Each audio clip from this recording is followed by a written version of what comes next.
Patterson blast all that hit. Diving save hard as he flashes across. Reamstead sends up Maher side of the net. Deflected. Score! Reamstead moving in. Stop. Comes to the middle. Still has it. Shot. Score! Here's Hughes getting it across. Oh, save! Save by Maher. Got it to him. He's an angle. Short-handed mid. He scores! Cruising his Provorov. He scores! Ivan Provorov! What is going on, everyone? Welcome back to the Fired Up Podcast. I'm your host, Amedeo Grassia, along with my partner, Chris Maher. As always, we live stream on the Painted Lines, TTP Sports, and Flyers Fan Mania 93, and also a bunch of Facebook pages and Twitter pages as well. So if you don't find us, I think there's something wrong with you there. But still, if you missed the live stream or tune into it late, it is always going to be up on Apple, Spotify, wherever you listen to your podcasts at. I know we had the live stream a little bit earlier on Chuck Fletcher's press conference, but this is going to be the actual podcast, live stream reaction to everything. And Chris is here this time. He is out of class, so he is able to react to everything here. So we have a good amount to talk about today, specifically regarding Chuck Fletcher's press conference, where had some interesting details, but then at the end of the day, it still kind of felt like it was just that usual spiel that they tell you, it's the state of the team. We think we're better than we actually are and everything like that.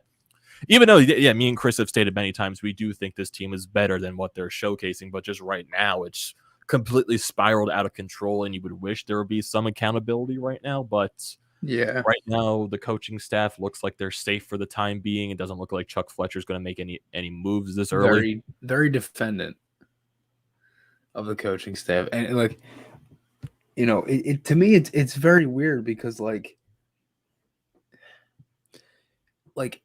it's another year of it's another beginning of the season where it trended in the same way last year did, and this season doesn't look like it's if they lose, I think somebody put up a tweet earlier, 7 of their next 10. Just say they lose 7 of their next 10. I think they would have to go 31-17 in the final games to get into the playoffs, and that's basically impossible. So, I mean, look, I really don't know what to say. I think the biggest eye catcher from the entire thing was the apparently the power plays a personnel issue. But we have a comment right here saying the same exact thing. Yeah. Come on. If we're going to open it up to the power play, might as well. How do you say this power play is a personnel issue? Out of all things that is shown in this power play. And then he talks about the zone entries. The zone entries is so bad because of the system. To me, the zone entries are that bad because you have to slingshot every time. Yeah, why do they still continue to do that? And then he brought up that one point where the power play has been an issue since 2014-15 and even since you got, I'm just like, if it's been that long, don't you really want to strive to fix it and make it better? Yeah, it's just it's so frustrating. And yeah, Joel said they've had every player on the power play that you can think of. And I think they are. Slot.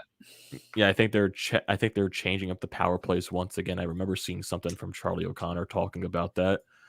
I think it was Hayes is on the left side. I think Frost might be on the first power play unit if I'm not mistaken. Yeah, look at it right here. Power play 1, Hayes on the left side, Atkinson in the slot, Drew on the right side, Frost is net front, Yandel is on the point. Power play 2. Sean Couturier on the left side, Travis connecting in the slot, Farabee on the right side, JVR net front, and Provorov from the point. I don't mind that. I like the first unit. Again, I feel like Ellis will make this power play better because in the 5 games he played, the power play actually looked pretty good and had a lot of chances to score. But, yeah, dude, it's just I just don't understand why he's so defendant of the coaches when the legit issue is the coaching. I mean, it can't be talent, can it? I don't know. I really don't know. A beautiful comment right here from Twitzer saying, apparently Drew, Couturier, TK, Farabee, Frost, and JVR aren't good on the power play. We wouldn't have guessed that myself. Yeah, and then you can also throw Ellis, Hayes, Yandel. Gandil, Atkinson, Brassard. I mean, like there's so many others you can add to that. Apparently, that's not good enough. We have, Drew should be on the left side. Hayes should be on, they consistently taken Drew out of his, comfort zone, out of his, better shooting side. And, right now, the question of why Michel Therrien is getting defended as much as he's been, I don't understand why. Because it kind of felt like weirdly similar today, because I think it was when Fletcher first came into the organization. It was right before Hackstall got fired, and they were having the state of the team. Like the practice was right before the press conference, and then basically you were able to debate what was going to happen during that press conference. And it was like, okay, Hackstall wasn't on the ice at that point. Hackstall was fired during the press conference, so it really wasn't that state you saw. Basically, before the presser, when practices was starting, Lawton, Angelo Ricci, they were out there doing skills work, and then the rest of the team came on the ice. The rest of the coaches came on the ice. You first saw Michel Therrien, and then the rest of the coaches fouled after that. So it's just like, okay, you're not getting a firing today. You're just getting your typical State of the Union address. Yeah, and that's the thing. I mean, look, I personally thought Therrien might have got fired, but then when I saw that he was at practice, I'm like, okay, that's not happening anymore. So I was like, I mean, it's so long overdue for Therrien. Very, very overdue. Like the fact that he's still here is just mind-boggling to me. But like I can see the point, because I remember someone bringing up the fact that, okay, Alain Vigneault, if it was going to be Therrien fired, Alain Vigneault probably should have been in the press conference, because he was an Alain Vigneault hire and he brought him in. So maybe I can understand that standpoint, but still, Chuck Fletcher is the guy that makes the decisions. His decisions are final. That's really, it shouldn't matter what Alain Vigneault thinks at that situation. You have to make your team better. Personally couldn't care that Therrien and Navy are best friends. Yeah. We got Joel Fairmeme saying he's angry. We got Twitzer saying he's not angry, just numb. Don says he's comfortably numb. Eagles and Flyers both losing on the same day. Yeah, that was not a good Sunday. It definitely was not.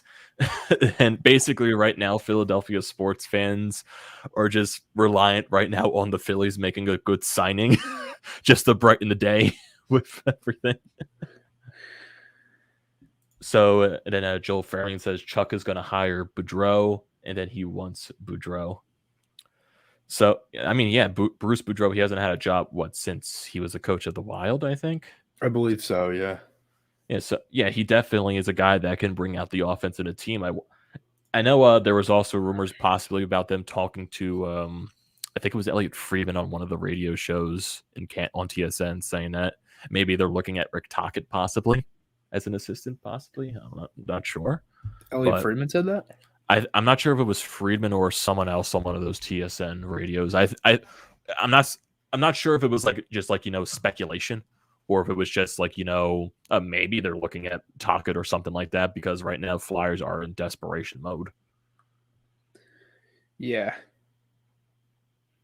I mean, you kind of cut out there, but no, I mean, I agree. I mean, I wouldn't be surprised if somebody else gets brought in. I wonder if Boudreau could come in as an assistant. I don't know. Possibility. I don't know if that would be the right thing, or if that's maybe not the job they see him doing, but I'm not too sure. Never know. You got the Nick Castellanos in the comment section.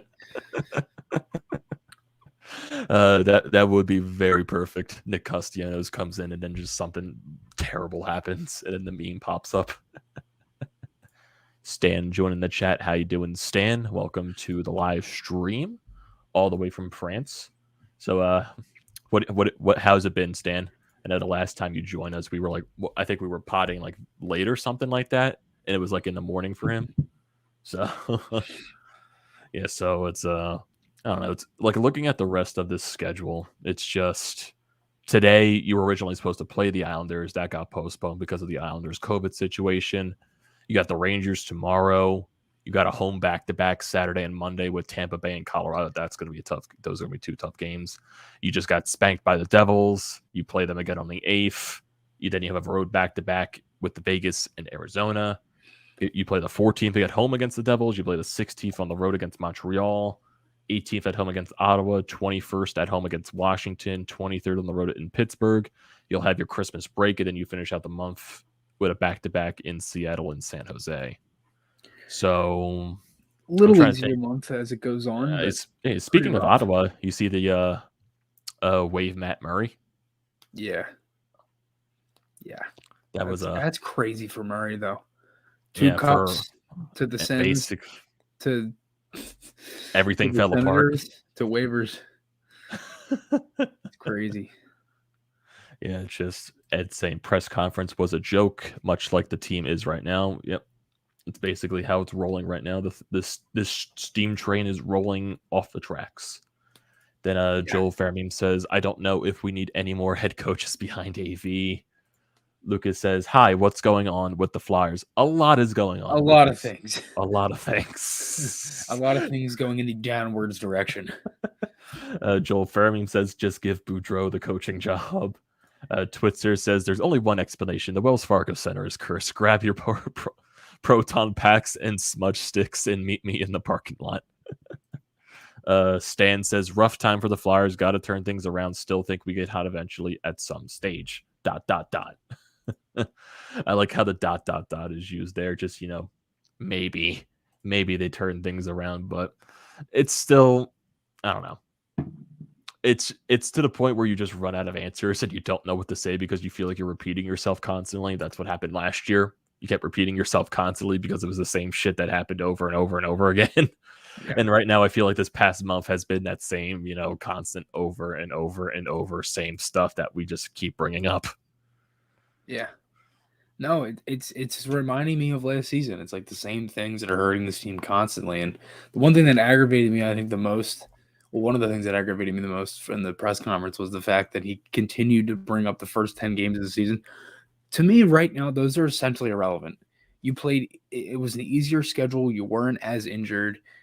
And honestly, they got really good goaltending. And they stopped getting that in the last handful of games. Not saying that the goalies have been bad, but they have given up some weaker goals that they probably would have saved in the first 10 games. So if you're really going to look at the first 10 games and make that as like your kind of viewing span, then I really don't know what I just don't understand why those were getting brought up constantly when it was a long time ago and you weren't dealing with injuries. And speaking of injuries, I mean, we didn't run through the injuries yet, but I'm going to bring them up because I had them up in my notes. And there was a lot because there was a lot of things that they talked about.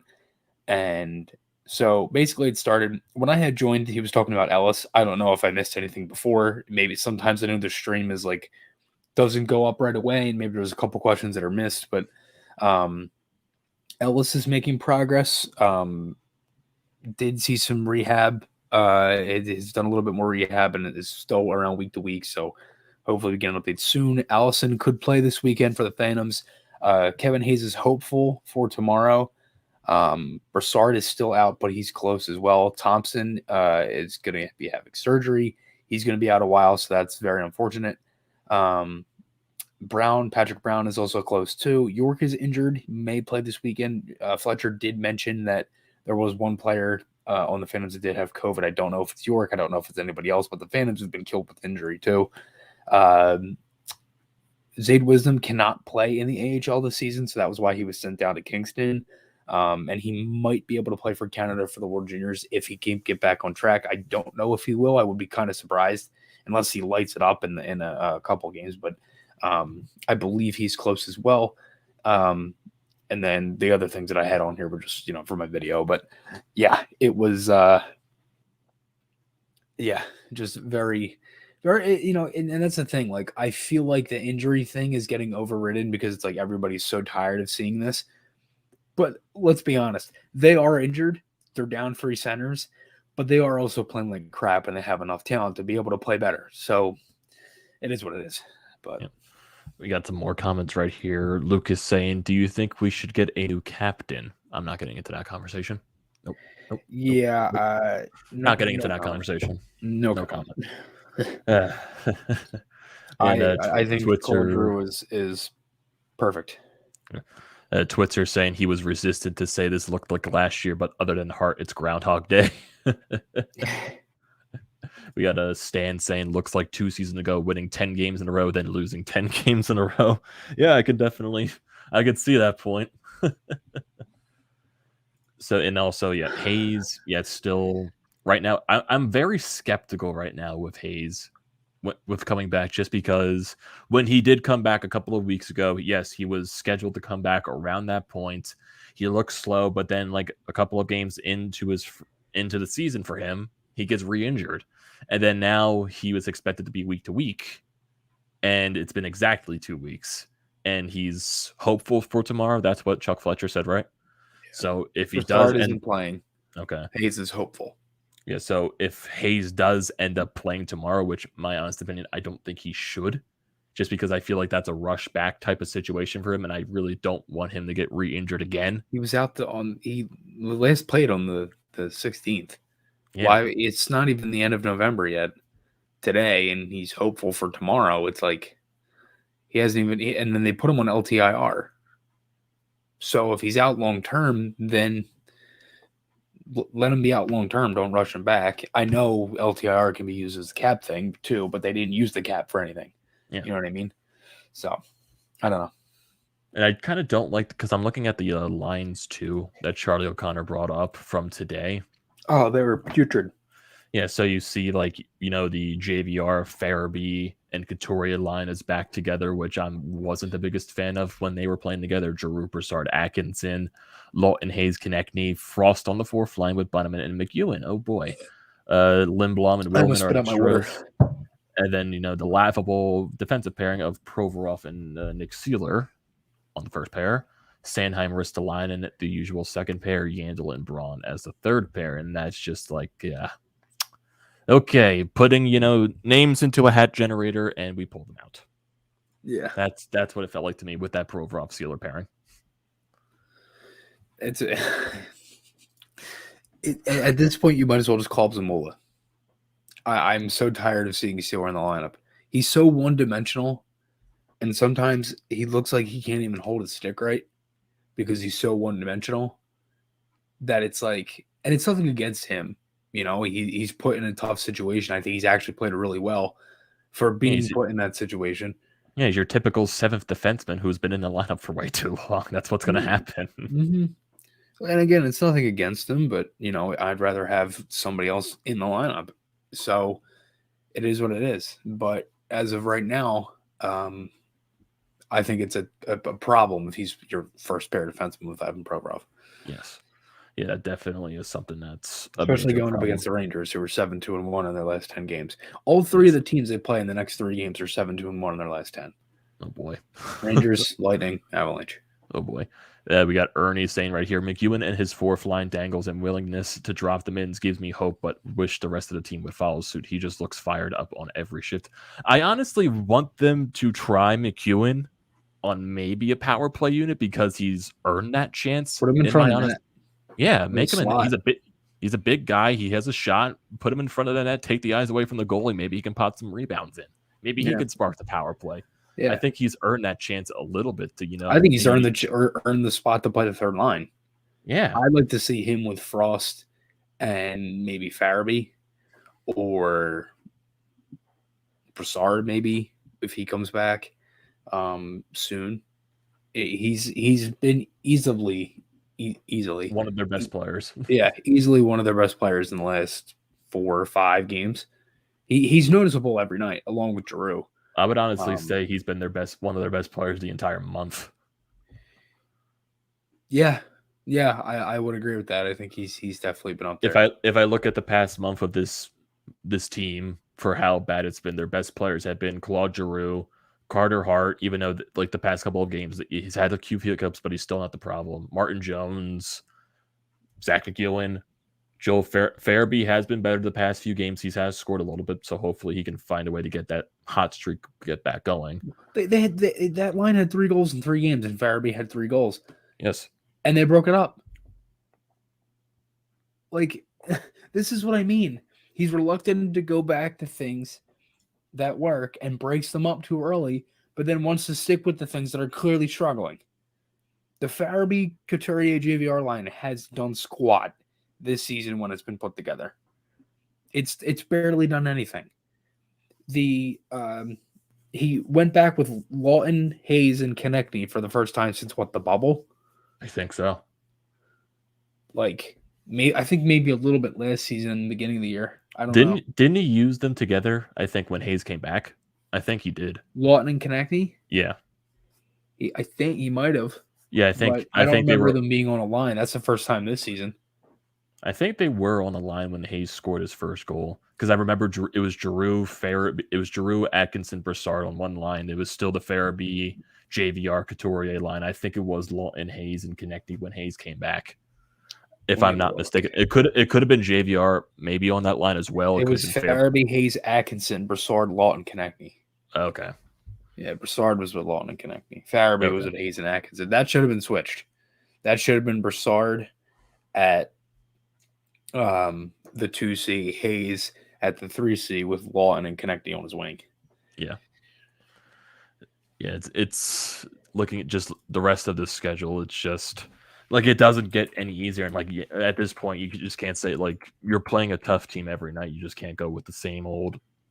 Oh, they play tough teams every single game this entire month. That's going to factor into why they're losing so many games. But if you look at the beginning of the month, you play Pittsburgh, you play Washington, you play Toronto, but then some of these other games that you're finding your ways to win, you outplayed Washington in a game and you won 2-1. Carter Hart, he stole a game in Carolina, you won 2-1. You beat Calgary 2-1. You're going to get wins like that throughout the season, but it's the dramatic dip of scoring is the problem, and it looks hard. It looks hard to score goals. Jason Martinez said that to me and your Eve on Don't Panic. It looks hard for them to score goals, and it does. It looks like they're struggling to score, and the last 5 goals they've scored have been because of talent, and their system is horrible. Yeah, the way Farabee scored against Carolina on Friday, you wouldn't think. Yeah, you wouldn't think that they were having a goal scoring issue with the way he did that. You think they have all the confidence in the world, right? You have the Drew pass to Provorov, Farabee with the individual effort, and then Frostman a nice pass to Risto that found net, and then in the Devils game, Lawton with a beautiful goal, shorthanded, and you have the pouncing on a lucky goal off of a turnover, but it happens, and that wasn't really anything with the Flyers system. It was a messed up exit, so yeah, still talent because they scored it, but you get my point. They're really struggling to score here. Yeah, it's just if I'm looking through the rest of the team as well, just stats wise, and Claude Giroux still leads this team in points, 17 points in 20 games. Couturier still struggling to just put up points on the board. I just don't know what's wrong with Coots right now, especially. He just doesn't look like himself. He has 14 points. Atkinson, he has 11 points in 20 games. Surprisingly, he is still a +9 on the board. So it's Atkinson. He's not on the ice when other teams score. Now he's just struggling to put the puck into the net. Couple updates on those injuries too. Broussard is hip is day to day, and then Brown is seeing a hand specialist tomorrow. Okay. Basically to see if he's able to hold his stick. That's the main thing. Thompson's surgery is today, expected to be out a significant amount of time, like I mentioned. And Ellis is going to resume rehab tomorrow after taking the week off. Okay. Remains week to week, but is making progress. So some of the things I said didn't have all the details because I didn't write it all down because I kind of said it all at one time. But those are the updates. Official updates, I should say. Stan asked how many points does Jay Van Reamstead have? He has 6 points in 20 games. 6? What 2 goals, 5 assists? 2 goals, 4 assists. And JVR essentially has 1 goal because the goal he scored against Dallas was just a fluky goal. A fluke goal. That went off of one of the defensemen. And the other one was a really nice set play, which was gorgeous by him too to score that. But besides that, and that was back in October. JVR hasn't scored a goal this month. No, he hasn't. Nope. So we got Ernie saying it seems at times they look to make the pass when they should obviously shoot. Screw the pretty play, shoot the puck, at least so I can stop yelling at the TV. Well, I mean, when Sanheim had that chance against Carolina in front of the net, and he goes to pass it when there's 2 guys, I believe he was covering Frost.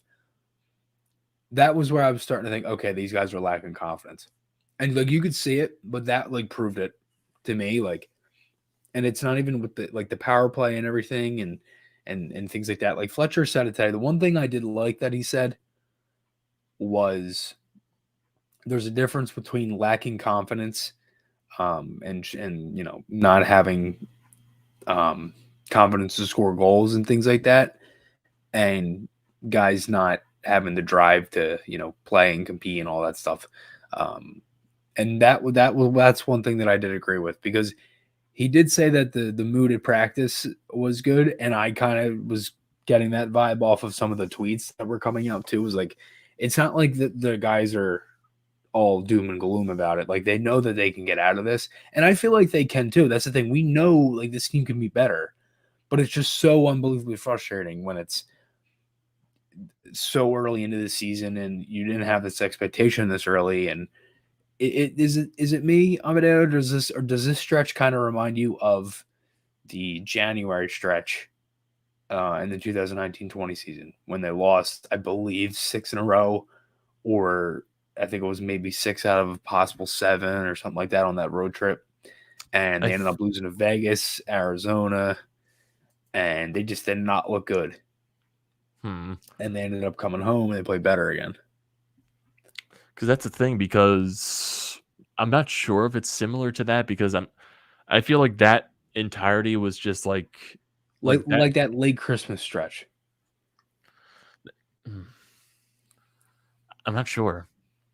Just because right now it looks like just the entire team is lacking confidence. Yeah. And like, well, that's kind of what reminded me of that too, was like, I was thinking about that this morning. I'm like, it kind of reminds me of that, because it seemed like they were lacking confidence then, and then they had they were on the road for a while, and they ended up coming home and they played better and they won. I believe that was the game Hayes scored shorthanded against Washington. They won 3-2. And they ended up and then they started to win games again. So that's kind of what I mean. Like, I feel like it's just a lack of confidence thing, and they are injured, but they definitely can play better. There's no denying that at all. Yeah, I'm sure most people would realize this team is way better than what they're showcasing. It's honestly, is it me, or I didn't mean to cut you off, but does it seem like they actually played better last game? Like, it felt like that loss was better than the other ones. Yeah, because they did actually have some moments in the game where they were actually controlling the majority of the third. It was the last, that like 2-3 minute stretch where they got 2 goals off of turnovers. Yeah, because honestly, if that's cleaned up, I think the Flyers win that game. Yeah, because there was a lot of when they tied the game, they were controlling a lot of that pace in that third period. They were in the double zone, they were hampering them down, but then you had that one terrible shift between Ristolainen and Provorov that just really the rails came off the track at that point, because one turnover turned into 20 turnovers and the Devils just pounced on every single one of them. And at that point, it's just like, I hope that doesn't like ruin their confidence more. It's just like, man, we had this good stretch, but then we made one mistake and 2 mistakes, and then it just kept getting worse and worse and worse. I really hope that just doesn't, screw them up even more mentally. That's, I think, one of the issues there. So, and I kind of like I know with Hart the past couple of games, he has been the best, but he's not the main issue. I really hope it's not like, that one goal that he allowed the Stamkos got into his head a little bit in the next few games. I hope that's not the issue with him. I don't think so. I think that was just a combination of him having a bad game and then them also having some pretty tough defensive breakdowns at the same time. And also Carolina just being Carolina. Like, they are a good team and they'll make it pay. Yeah. And they did that. And Hart got beat high on the glove 3 times. And they had 2 defensive breakdowns on the 4th and 3rd goal, and the 5th goal, actually 3 goals I forgot they scored 6. Yeah, they that was not their best game, and they had a lot of that was it was just a poor performance against Carolina. Like, it felt like offensively they were scoring, but like they weren't. Like, everything they've had was one and done. Yeah. In those 5. Felt like against New Jersey, they had more zone time and they were able to generate chances off of that. In the first period, the first couple of minutes were, I personally felt like they were more back and forth than it seemed like. Everybody was kind of making it like it was the Devils. Just, I mean, they had zone time, but they didn't have many shots, so that's why maybe I was kind of leaning more in the middle. But it felt like after the Hamilton goal, which was another breakdown, that really felt like the Flyers kind of got their game going then after that. And I really like the power play too. Like the power play definitely had their looks. They looked a lot better. And I honestly do have a feeling that I think the Flyers are going to win one of these next 3 games. I don't know what one, but I feel like they will win one of them. I'm hoping tomorrow against the Rangers to go into the homestand and have a couple days off. We're coming off of a win.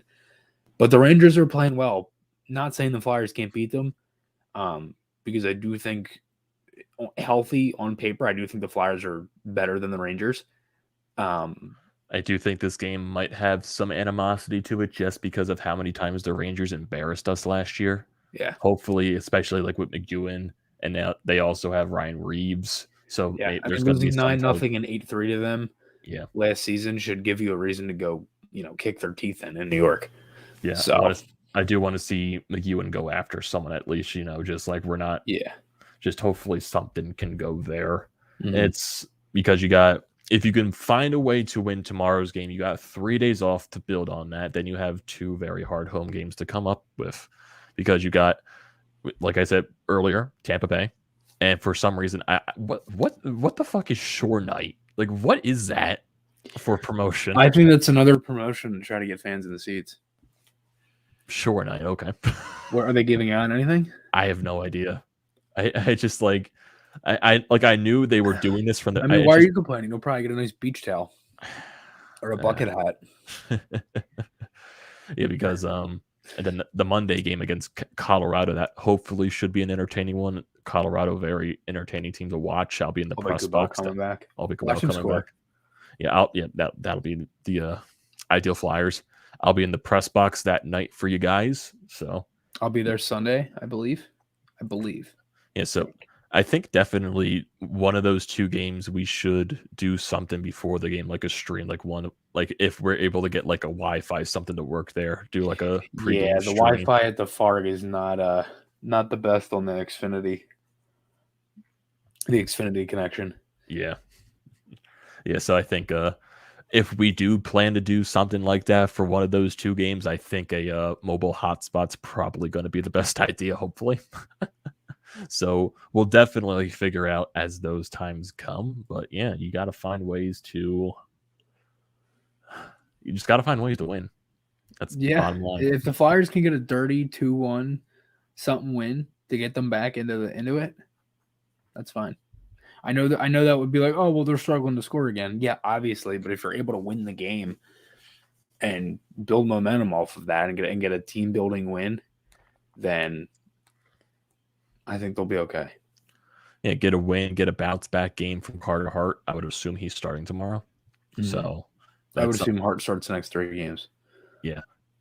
Maybe not the back, maybe not the home back-to-back, but I'm not entirely sure. I'm going to go for... There's no reason why he couldn't start a home back-to-back, though. Yeah. There's no travel in between. There's no anything. You're at home. Yeah, I want to see if they... Okay, so right now, no one is confirmed currently for tomorrow's game. Not the Rangers, not the Flyers. We'll probably figure out tomorrow morning, but I would assume it's Hart. Yeah, I would assume it's Hart. I would assume it's just Sirkin for the Rangers. Mm-hmm. He's been fantastic. Yeah, I want to look at the Rangers roster currently to see who is doing what for their team. So we got Panarin. I know Kreider's got a lot of goals. Yeah, Kreider has 15. 15 goals, 3 assists. He's been putting the puck in the net. We got Panarin, Adam Fox. They lead the team in points, 21 each. Kreider has 18 points, but the 15 goals. Benajad has 16 points. Strome has 14. Trouba has 8. Lafreniere, he has 5 goals this year, but 6 points. Kakko only has 6 points. Looking at the rest of the team, Ryan Reeves has 3 points. That's funny. So, yeah, definitely a big discrepancy between 2 goaltenders on that team. We have Igor Shesterkin, who has been fantastic for them, 11-3-2. A 2.22 goals against average and a 9.33 save percentage with 1 shutout.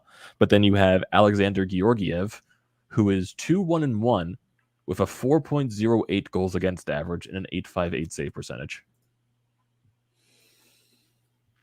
That's a major discrepancy. But knowing that, they'll start Georgiev tomorrow, and he'll shut the Flyers out. And he'll get a shutout. 50 save shutout. Yep. Flyers hit 10 posts. Have you ever seen that clip of like the soccer penalty shot?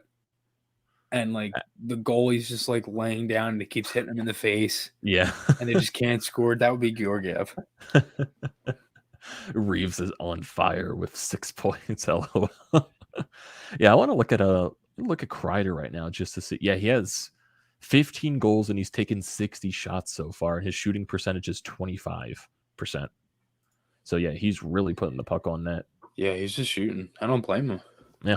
And he's bread and butter in front of the net on the power play. Yep. So yeah, Keandre Miller, he's got 3 points on the season. Looking at some other, Philip Sheedle, Ryan Lindgren, all these other guys. Barclay Goudreau, he has 9 points for them. Yeah, so there's not that, like Kreider definitely is the major guy. So it looks like it's pretty more evened out scoring wise throughout the entire team. It's been their goaltending definitely that's been a major factor for them, and also Adam Fox is putting up another Norris type season with 21 points.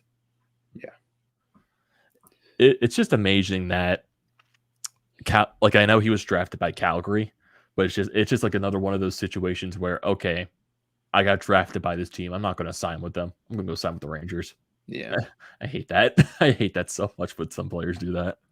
Yeah, I don't remember the exact situation, but I don't remember kind of how it went down. But I think wasn't it when he got drafted? Like the Flames didn't. So was it something with the Flames or was it Fox? I don't remember. I'm not sure because I know there's been like so many. There's been like a couple of those that I know it happened with. I'm not sure if he was drafted. I know Jimmy Vesey, when he came out of college, he went for the Rangers. I'm trying to think of like other guys that got drafted that like didn't sign with their team and signed with the Rangers. I know Fox is one of those guys. So, and Joe Fairman saying Scott Stallings or Scott Sterling. That's what he means. So what do you mean about Scott Sterling? What do you mean right there, Joel? That's the guy who got hit with the soccer save. Oh, yeah, that I just mentioned. Okay. Didn't know if he meant anything right there. Yeah, so the Rangers, I want to see their past couple of games as well. So like you said, there's 7. If I look at the standings right now, they are 7-2-1. Their last 10, like Chris said, in their past 10 games, the matchups that they've had. So they look at their month of November actually. Okay, they lost in overtime to Vancouver. They lost in overtime to Edmonton. They got shut out by the Calgary Flames, so that was a tough Western Canadian road trip. They came back home. They beat Florida 4-3. Had a lot of days off. Beat Columbus 5-3. They beat the Devils in a shootout. Beat Montreal 3-2. Lose to Toronto 2-1. Their game against Ottawa got postponed because of their Ottawa's COVID situation at the time. Beat Buffalo 5-4. Beat the Islanders 4-1. Beat the Bruins on Black Friday 5-2. Their past game, which was supposed to be on Sunday against the Islanders, that was another one that got postponed. So, yeah, the Rangers haven't played since Friday, so they're going to be a well-rested team coming into Wednesday. Oh, yeah, Kevin Hayes was also one of those guys, too. He was drafted by the Hawks, but he signed with the Rangers. I forgot about that. Who else has kind of been like that? I know there's definitely plenty of those guys. I think there's like a list that you have to find, like NHL drafted players signed to Rangers. If that's like a too much of a generic thing, don't think there is any. Adam Fox, Kevin Hayes. I know there's been like a good amount of people that have done that. I don't know at the top of my head, but I know there's been a good amount of players that have done that in the Ryan Strome? No, I don't think Strome did wasn't that. Ryan Strome drafted by the Oilers? Strome was originally, I think, on was he on the Islanders, or I think he was on the Islanders. I could have sworn he was drafted by the Oilers and then he was traded to the Islanders. Let me see. Let's see, Ryan Strome. I remember him being drafted. Let's see. No, he was drafted by the Islanders. I'm wrong. Yeah, drafted by the Islanders. He was traded to the Oilers. Then he went to the Rangers. Mm-hmm. Okay. He was a number 5 overall pick. Yeah, Blake Wheeler back in the day, he was originally drafted by Arizona but signed in Boston. Yeah, technically Lindros was a person that didn't want to play for Winnipeg, but the Flyers had to trade for his rights. So it wasn't like he chose to sign in Philadelphia. Flyers had to give up so many assets just to, acquire his rights from Quebec. So okay. Yeah. Was Forsberg or no? no, I He don't was think he I was don't drafted. Was he drafted? Forsberg was drafted by the Flyers and then was used in the trade to get Lindros. Yeah. But then he originally, when I think he was a free agent, he signed in Philadelphia. Yeah. Because I know he played here twice, right, in 2 tenures. He only played here for 2 years. That was it.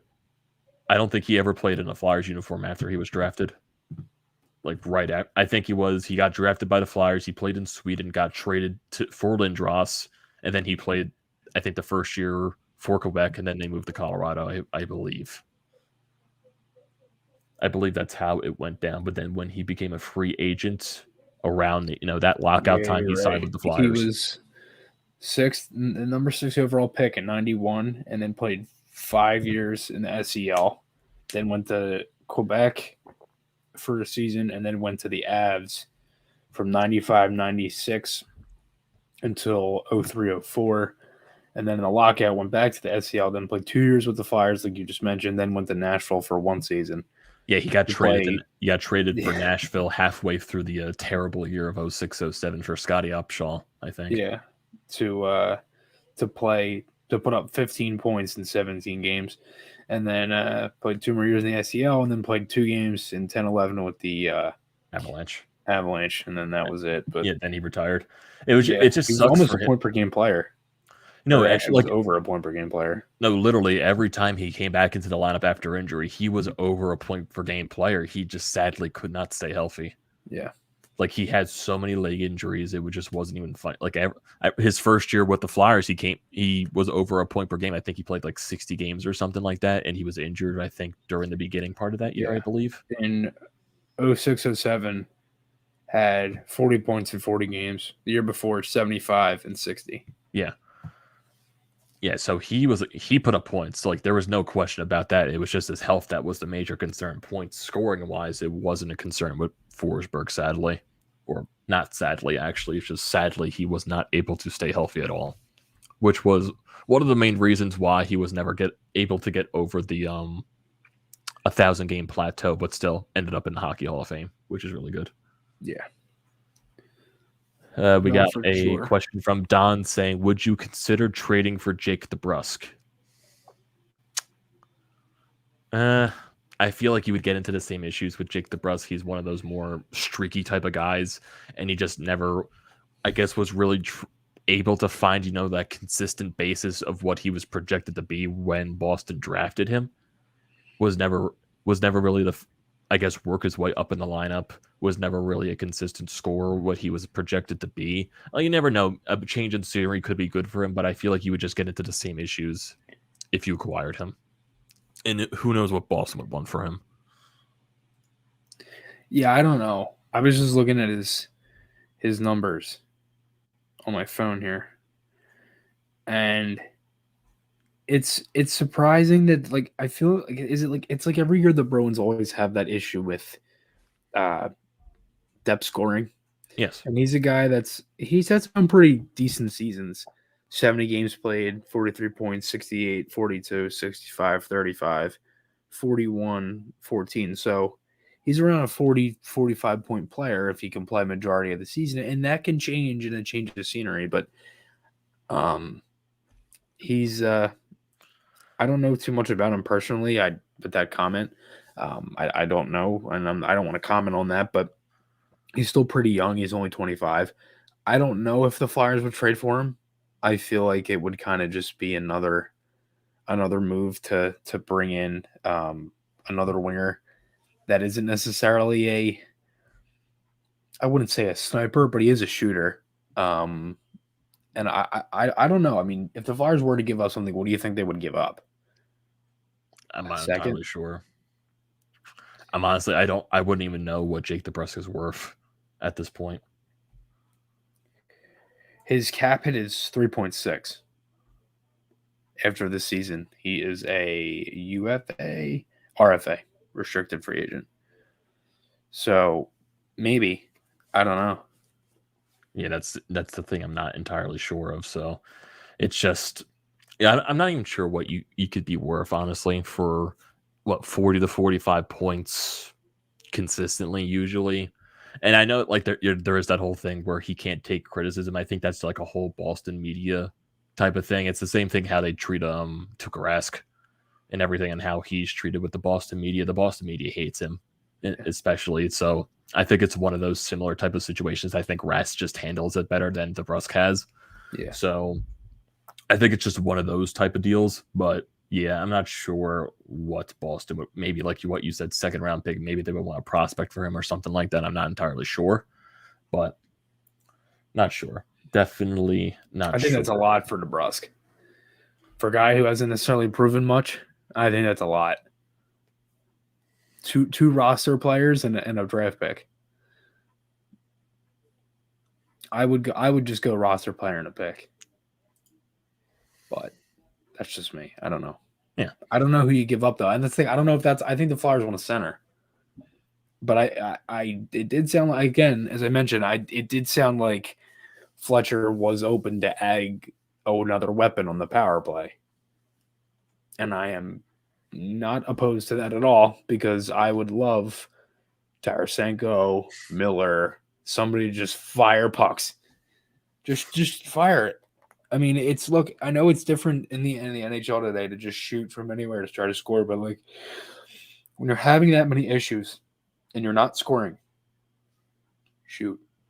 Just shoot anytime you get into the zone, create havoc in front of the goalie. And yeah, that's all I can say. But you know, when all your chances are one and done, it's pretty hard to do that. You know what I mean? Mm-hmm. When you don't have sustained zone time. Yeah, that's definitely another reason why you can't, like, you would lack that confidence, and just like, you know, like what you said, just if you're lacking confidence, just try to get into the zone and put pucks on net as much as you can. And I'm trying to see on Twitter if there is anything on here. So, and also it's other news that it's around the NHL as well. Brad Marchand got suspended for I think 3 games, and I think I see something right here to where why he was suspended that time. He basically, what ended up leading to that suspension was, you know, previous history. So I feel like a lot of Boston fans are complaining about that, but that's just typical Boston fan. Like Brad Marchand. Well, yeah, because Marchand doesn't do anything wrong. So, you know, he can lick a guy and they basically receive nothing. So. Yeah, Brad Marchand is an amazing player in this league. Sadly, he's just dirty. That's all it is. Yeah. I'm trying to see if there's anything that is here on Twitter to talk about from anything updating from like Fletcher. Now, I don't think there is anything right now with anything on Twitter. We got Soto saying that agrees with Chris the last time. I don't care if they get rid of all the next year's draft picks. Talking about moving forward. Yeah, if you're looking to try to win this season, get rid of your picks. You can get them back. You can get draft picks back. It's not that difficult. You can swap picks at the draft. We've seen it before. Many teams have done it, and I just don't think it's time for the Flyers to keep building through the draft. To me, they're closer to a cup than they are a first overall pick. Clearly. Like, they're not that bad of a team that's like, okay, we're in rebuild mode. You know what I mean? But they're not that close to a cup either. They're just dead in the middle. And they're not leaning anywhere towards either way. They're just dead in the middle. So we got Don saying, at least we aren't the Habs fans. That is a dumpster fire. Oh yeah, Mark Bergevin getting let go. And it does, like, in the rumor Danny mill. Briere is a top candidate. Yeah, I saw that. That's the thing. Like, I can understand, like, with Montreal's standpoint, like, for some reason, they always want to hire that guy that's fluent in French and English at the same time. I just don't understand why they constantly have to do that. But Danny Briere, he's an up and coming guy working through the the kinks and everything down with the Flyers. The Maine Mariners. Mm-hmm. So he's working as the GM of that team. I could definitely understand looking at. That'd be an interesting point. They sound like a franchise that wants to, I guess, reset everything. Maybe that's a team that looks to rebuild for the future. Maybe they want to get a young GM in there just to see if what works, I guess. And if it becomes Danny Briere, good luck to him. Yeah. Trevor, both of those teams were pretty close to Stanley Cups in the last couple of years. So if we're going to talk about, we could be who or what or whatever right now, then I don't think those two teams I'd look at to be on my list. Yeah, I'd look at Arizona as one. The Islanders and the Canadiens, no. The Canadiens made the Cup final last season, and the Islanders have made the Eastern Conference Finals the last handful of years and have been insane. So, because the Islanders right now, they're filled with injuries. They're filled with COVID problems. So I think, and also they started this season with 13 straight road games. Of course, they're going to struggle at the start of the season. That was just like evident at that point. And then, you add the injuries, you add the COVID issues. So I think the Islanders eventually get better, but who knows? Maybe all that stuff is too much and they spiral out of control the rest of the season. They build up for next year. But the same thing with the Canadiens. They're a story where, they got into the playoffs because of the COVID rampant league. They were only playing in the Canadian division. I can understand that, but the Canadian story also just proves that you get into the playoffs, anything could happen. You get hot at the right time. And that's where, I understand people are frustrated too. I get into my points where I overreact, of course, because that's just a generic, day in life as a Flyers fan. But I think most people would say this team is way better than what they're producing. Chris has said it many times before with how many times he's been frustrated with this team. I've seen many negative Flyers fans on Twitter say this exact same thing, even though this team frustrates the hell out of them. They know this team is way better than what they're producing right now. It's just the fact that how do you get out of this rut? And if they do, hopefully they do. I do think they will eventually, but it's just depend on is it going to be too late when they get out of this rut, or how long are they going to wait to make, the right changes that they need to make? Right. And that's the question. Yeah, no, for sure. I mean, I think exactly. It's when is it too late? And that's why I mentioned, is it going to be you lose again, say they lose 7 in their next 10. It's like, you know what I mean? So we'll see how it all plays out. But I do think the month of December will be better for them. And the schedule does get easier, and hopefully you get guys back, and hopefully they start to pick up a couple wins and get back into the swing of things. But I still find it weird though that certain teams in the division, they're only playing a few times. Like the Devils, they played them on Sunday, and they only played them 2 more times in the next 2 weeks, and that's it. They play them on the 8th. They have one of the weirdest schedules I've ever seen. I know. This schedule is arguably worse than the 1920 schedule, which was pretty bad because you had Prague in the beginning of the year, Western Canada. It was just bananas what the entire schedule they had. And you wrap up your season series with Tampa Bay on Sunday. You'll wrap up your season series with the Devils on the 14th. Yeah. And then you don't play teams like Pittsburgh again until January. You play I guess without the postponement with this Islanders game, now you don't play them until January. Yeah. Same thing. Vancouver in the home opener was the first time in what, first time a Canadian team was the home opener? I don't even remember. I don't remember the last time a Canadian team. I think the last time a Canadian team was the home opener probably was Vancouver again. I think so many years ago. That could have been, if I'm not mistaken. I could be wrong though. But in 2011, it was either Vancouver or Colorado that year. I remember I think they opened up that 2010 was Colorado. 2010 was Colorado. 2011. No, it was 13. It was the Leafs. Oh, yeah, it did.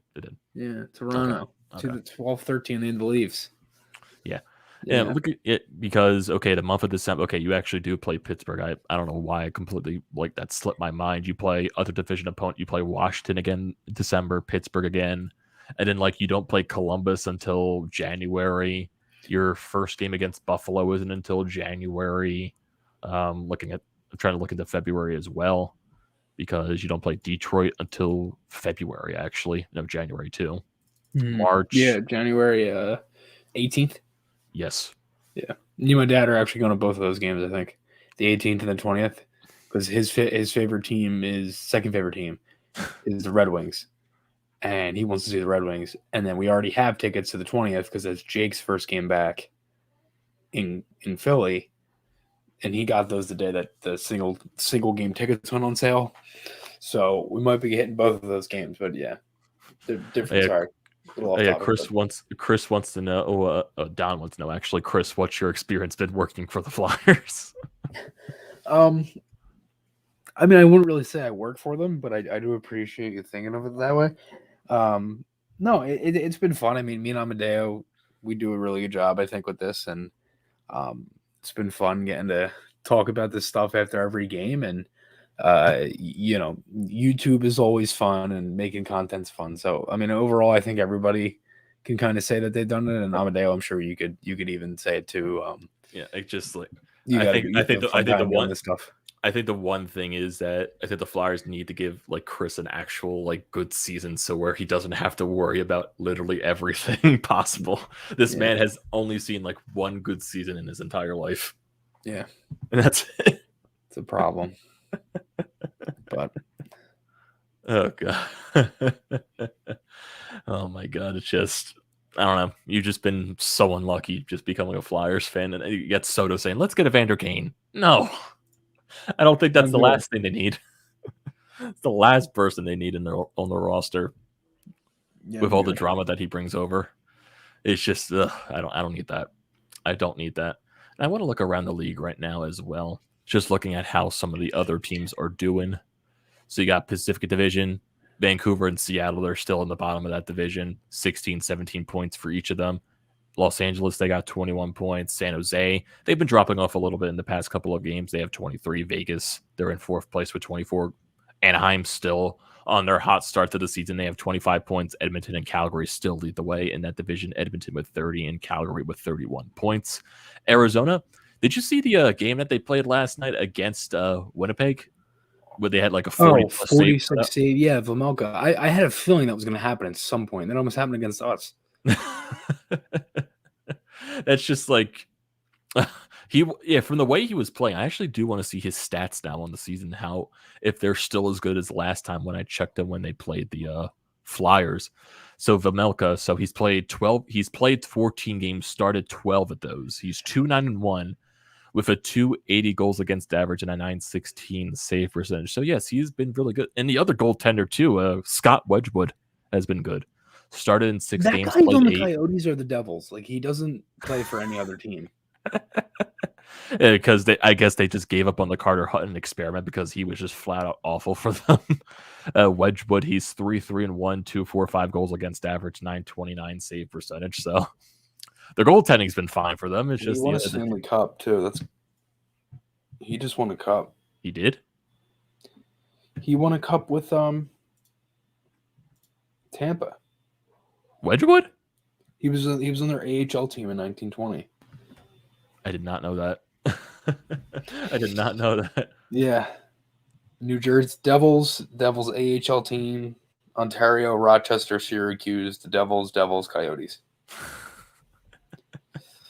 We got there's a picture of him on Google lifting the cup in a Tampa jersey in the bubble. Interesting. So maybe he was there as on the taxi squad. Possibly. Selke says, is the reality here that the Flyers are going to miss the playoffs and end up on the bottom of the conference? I don't think that at all. I don't think they're that putrid in what they're showcasing. I think they're a middle of the pack. Yeah, looking at these wild teams, card team. Looking at these teams at the bottom of the Eastern Conference, they're not as putrid as Ottawa. Islanders, they're not. I don't think the Islanders are even as putrid as they're showcasing. They're just very injured and they're COVID ridden. And just their schedule has not been friendly to them. I don't think the Islanders are as bad as they're showcasing. Montreal, they're not as bad as Montreal. Buffalo, they've died off ever since their hot start. I don't think they're as putrid as Buffalo is. And you look at the rest of these teams in the conference as well. The Devils, they're a nice young team. I think they're going to get better as the season goes along, but I don't think they're a playoff team. Boston, they're an up and down team still. I think they struggle to score depth-wise. It's that first line, basically, or die. And Charlie McAvoy, he's a really one of the best defensemen in the NHL. Detroit, do I think they keep up this stretch? I don't think so. They have 23 points so far in 22 games. They're 10-9-3, but their goal differential is a -10. They've been a really good home team, but they've sucked on the road. I don't think they keep up the way they're playing. Columbus, do they keep up the way they've been playing? They have 24 points. I'm not sure. I don't think at the end of the day, I don't think Columbus is as good as they're playing right now. Pittsburgh, they're always a team you can never count out. Tampa Bay is Tampa Bay. The Rangers, I think with the way they're playing right now, I think with the way their goaltending is, I think they stay this way until something happens with them badly. Florida, they're Florida. Carolina's Carolina. Toronto is Toronto, and Washington is Washington. So right now, I see the Flyers in that middle range. I see them better than Detroit. I see them better than Columbus.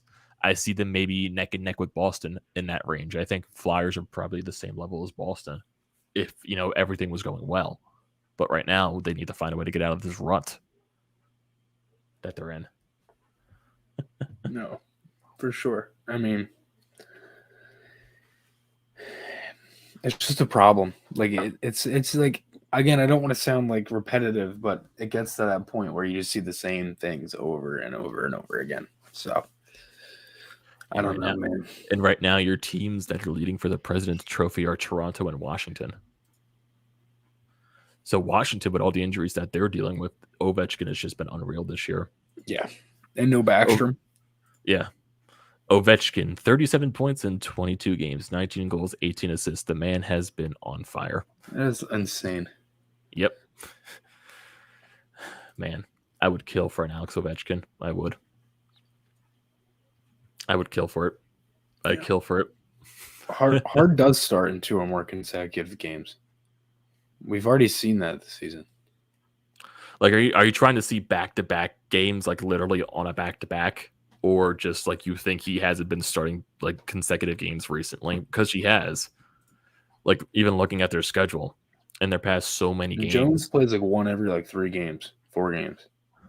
So like, yeah, they're past so many games. You got, like, I understand you saw Jones more frequently just because of the back-to-backs. Their schedule is horrible. It has nothing to do with their goaltending, and it has nothing to do with they can't ride a goaltender. It's just the fact that their schedule is so bad, and then you have an entire month off in February. Yeah, because you got the Olympics. Okay. Yeah, and Hart could play. Yeah. So you're looking at this entire month. Hart played against Arizona. He played against Pittsburgh. He played against Toronto. He played against Carolina. He played against Calgary. He played against Tampa Bay.